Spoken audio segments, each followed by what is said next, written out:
අයිබෝන් හැම කෙනෙකුටම ඔයාලා මේ එකතු වෙලා ඉන්නේ මිස්ටර් කෙල්ගේ YouTube channel එකෙන් මාස්ටර් පික් පාඩම් මාලාවේ 4 වෙනි වීඩියෝ එකත් එක්ක. අපි අද මේ පාඩමෙන් බලමු අපිට පික් ප්‍රෝග්‍රෑමින් වලදී අවශ්‍ය වෙනවා ස්ටැක් එක කියලා එකක් තියෙනවා. ස්ටැක් එක කියලා තවත් මෙමරි එකක් තියෙනවා. ස්ටැක් මෙමරි එක. මේ ස්ටැක් එක කියන්නේ මොකක්ද? ඒ වගේම ස්ටැක් එක අපි පාවිච්චි කරන්නේ කොහොමද? ස්ටැක් එකට අපි data ලියන්නේ කොහොමද? data ලියන ක්‍රම මොනවද? මේ වගේ දේවල් ගැන අපි අද මේ වීඩියෝ එකෙන් කතා කරමු. එහෙනම් දැන් අපි යමු පාඩමට. ඊළඟට අපි වැළුවොත් එහෙම මෙන්න මේ ස්ටැක් එක කියලා එකක් තියෙනවා. ඔයාලා දන්නා 8 bit registers 8ක් තියෙන ස්ටැක් එක කියලා එකක් තියෙනවා. අන්න ඒ ස්ටැක් එකේ අපිට පුළුවන් 8 bit words අපිට 8ක් සේව් කරන්න පුළුවන්. එහෙම නැත්නම් byte 8ක් සේව් කරන්න පුළුවන්. මෙන්න මේ ස්ටැක් එක තුළ. අපි බලමු මේ ස්ටැක් එක කොහොමද වැඩ ගන්නේ කියලා. මෙන්න මේ ස්ටැක් එක මම කලින් පාඩමේදී ඔයාලට කිව්වා මේ ස්ටැක් වැඩ කරන්නේ එක්කෝ first in first out විදියට එහෙම නැත්නම් last in first out විදියට තමයි මේ ස්ටැක් එකක් වැඩ කරන්නේ. දැනට මේ තියෙන pic 16F84 කියන එකේ වැඩ කරන්නේ මෙන්න මේ විදියට last in first out විදියට තමයි වැඩ කරන්නේ. ඒ කියන්නේ අන්තිමටම දාපු data එක තමයි ඉස්සෙල්ලාම එළියට ගන්න. ඒ විදියට තමයි pic 16F84 කියන මයික්‍රෝකන්ට්‍රෝලර් එකේ ස්ටැක් එක වැඩ කරන්නේ. දැන් මේ ස්ටැක් එක වැඩ කරන්න මේ විදිහට අපිට මේ data දාන්න data ගන්න අවශ්‍ය වෙන්නේ මොන වෙලාවටද කියලා බලමු. මේ data දාන ක්‍රියාවලියට අපි කියනවා data එකක් push කරනවා කියලා. ඒ වගේම data එකක් ආපහු ගන්නවට අපි කියනවා pop කරනවා කියලා. ස්ටැක් එකට push කරනවා data. ඒ වගේම මේකෙන් data ගන්නවා අපි pop කරනවා කියලා ඒ ක්‍රියාවලියට කියනවා.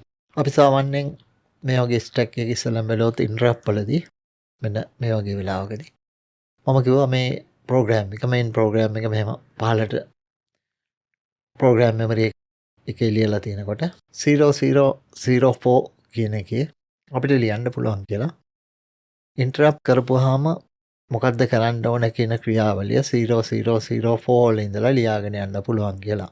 මේ වගේ මේ ප්‍රෝග්‍රෑම් එක තුල අපි 004 කියන ලොකේෂන් එක බැලුවොත් එහෙම මේ වගේ දිගටම ලියපු ප්‍රෝග්‍රෑම් එකක් මේක ඇතුලේ තියෙන්නේ.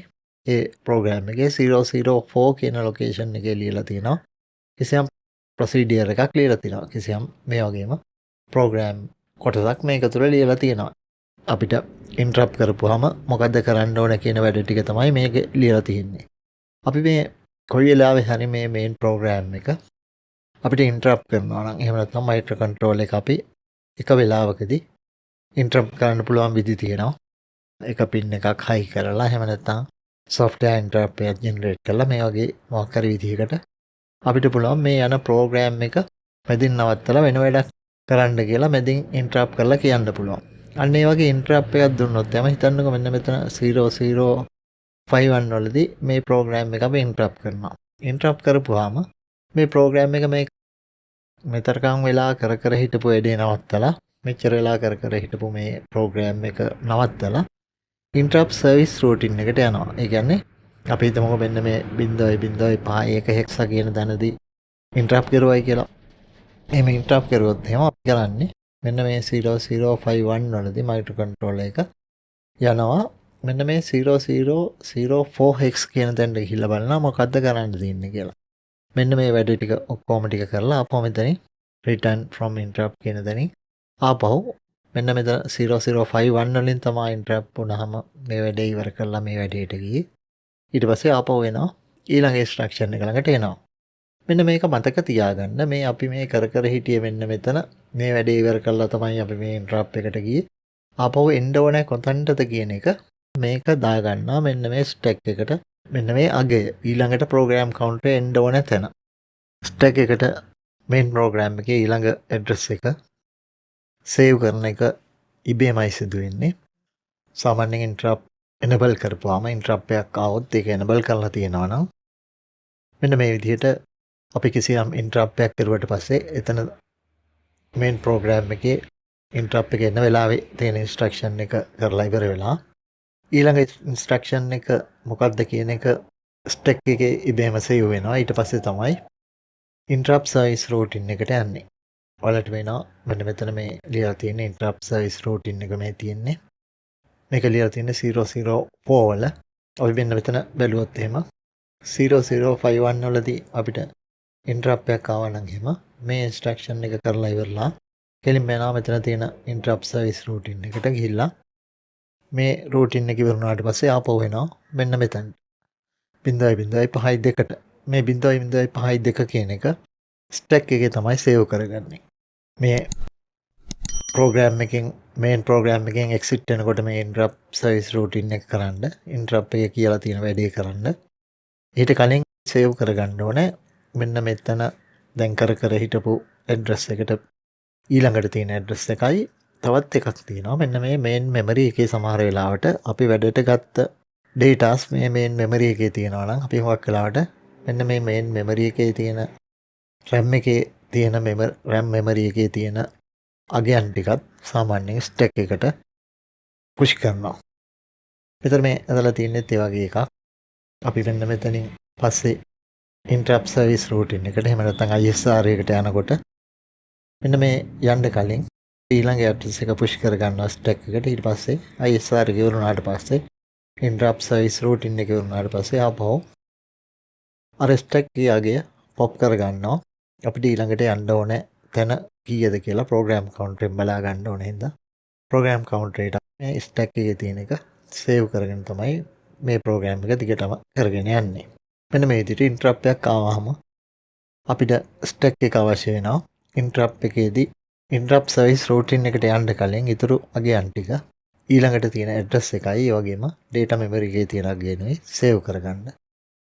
මෙන්න මෙතන මේ දාලා තියෙන්නේ ඒ වගේම අපි මේ වගේ මේන් ප්‍රෝග්‍රෑම් එක ක්‍රියාත්මක වෙමින් යද්දී මෙන්න මෙතනදී ඉන්ටරප්ට් එකක් ආවොත් එහෙම මෙතනින් පස්සේ ඊළඟ මෙමරි ඇඩ්‍රස් එක ස්ටැක් එකට සේව් කරලා මෙතනින් පස්සේ ඉන්ටරප්ට් සර්විස් රූටින් එක ක්‍රියාත්මක වෙලා RETFI කියන එක return from interrupt කියන එකට ආවට පස්සේ මෙතනින් exit වෙනවා.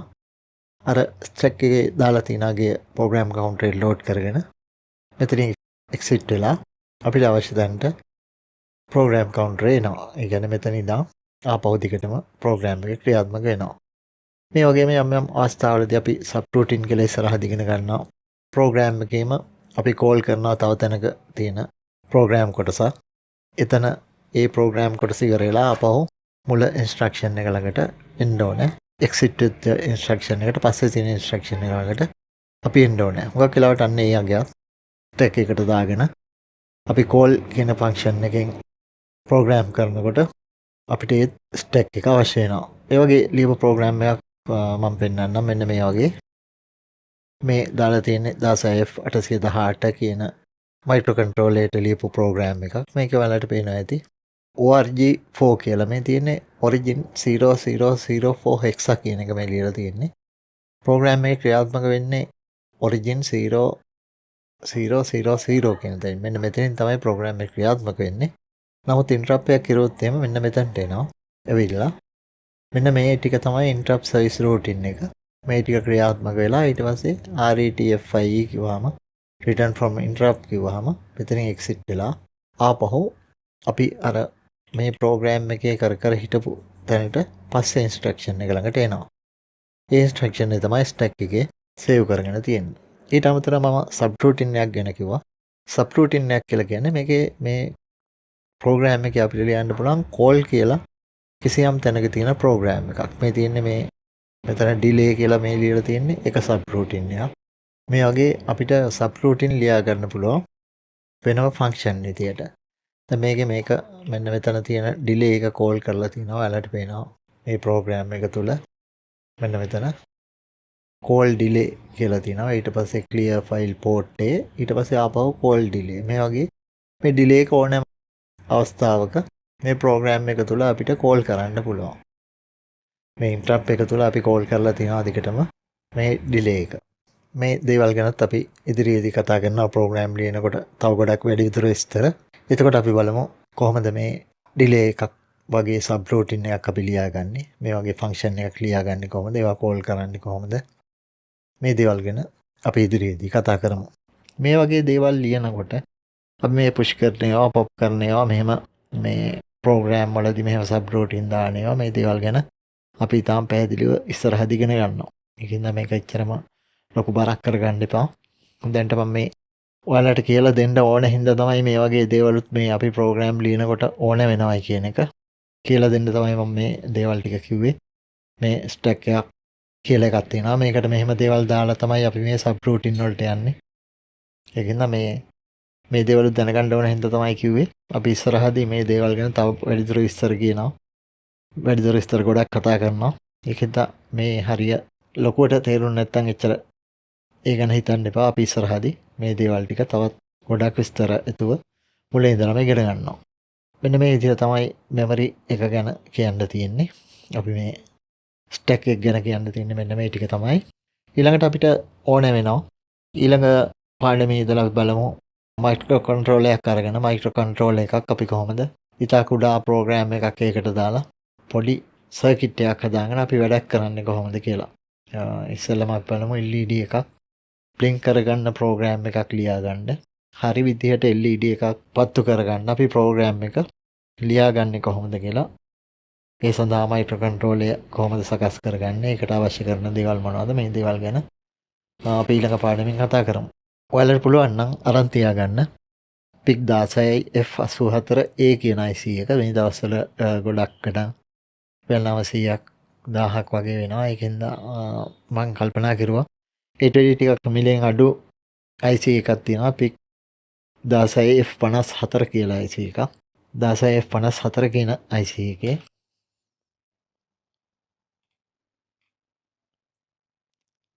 PIC 16F54 කියන IC එක PIC 16F54 කියන එක මෙන්න මේ වගේ IC එකක්. පින් 18ක් තියෙන IC එකක්. මේකේ data sheet එක මේ open කරලා තියෙන්නේ. මේ IC එකත් 16F84 වගේමයි. ඊට වැඩිය ඉච්චරම වැඩ ප්‍රමාණයක් කරන්න අමාරු වුණත් සාමාන්‍ය වැඩ ප්‍රමාණයක් කරන්න පුළුවන් IC එකක් තමයි 16F54 කියන්නේ. මූලිකව සෑහෙන දුරකට වැඩ කරගන්න මේ 16F54 කියන IC එක ප්‍රමාණවත් වෙනවා. ඒකින්ද මෙන්න මේ 16F54 කියන IC එක අරගන්න. මේක අරගන්න නැතුව නම් 16F84 අරගන්න පුළුවන්කමක් තියෙනවා නම් ඒක අරගන්න. අපි මේ මයික්‍රෝ කන්ට්‍රෝලර්ස් ගැන ඉගෙන ගන්න එක මුලින් ඉඳලම ලොකු වියදමක් දරන්න නැතුව ඉගෙන ගන්න ඕන හින්දා තමයි මම කිව්වේ 16F54 අරගමු කියලා. කැමති IC එකක් අරගන්න. ඒ වගේම 4 MHz වල ඉඳලා 10 MHz වලට වෙනකන් ඒ අතර තියෙන ඕනෑම ක්‍රිස්ටල් එකක් අරගෙන ඒකත් තියාගන්න. ඒ වගේම 18 pf වගේ තියෙන කැපැසිටර්ස් සෙනමික් කැපැසිටර්ස් තියෙනවා. පොඩි 18යි pf 22යි pf වගේ කැපැසිටර්ස් තියෙනවා. අන්නේ කැපැසිටර්ස් දෙකකුත් අරගන්න. ඊළඟට 10k රෙසිස්ටර් එකකුත් 1 මයික්‍රෝෆැරඩ් වගේ කැපැසිටර් එකකුත් අරගන්න. මේ දේවල් ටික ඕනේ වෙනවා. අපිට මූලිකවම IC එක වැඩ කරවා ගන්න. ඒ වගේම මේකේ හරහා LED එකක් පත්තු කරනවා නම් අපිට LED එකක් සහ 560 580 එහෙම නැත්නම් 820 වගේ ඕම් ගානක රෙසිස්ටර් එකක් අවශ්‍ය වෙනවා. මේ දේවල් ටික අරගෙන ලැහැත්ති කරගන්න. අපි ඊළඟ සතියේදී බලමු මේ කොහොමද LED එකක් බ්ලින්ක් කරගන්නේ. LED එකක් මේ පත්තු වෙන විදිහට වැඩ කරවා ගන්න කියලා. PIC 16F54 එහෙම නැත්නම් 16F84 IC එක දාලා කොහොමද වැඩේ කරන්නේ කියලා අපි ඊළඟ සතියේ ඉඳන් බලමු. ඊළඟ වීඩියෝ එකෙන් හම්බෙමු. ඔයාලට සුබ දවසක්.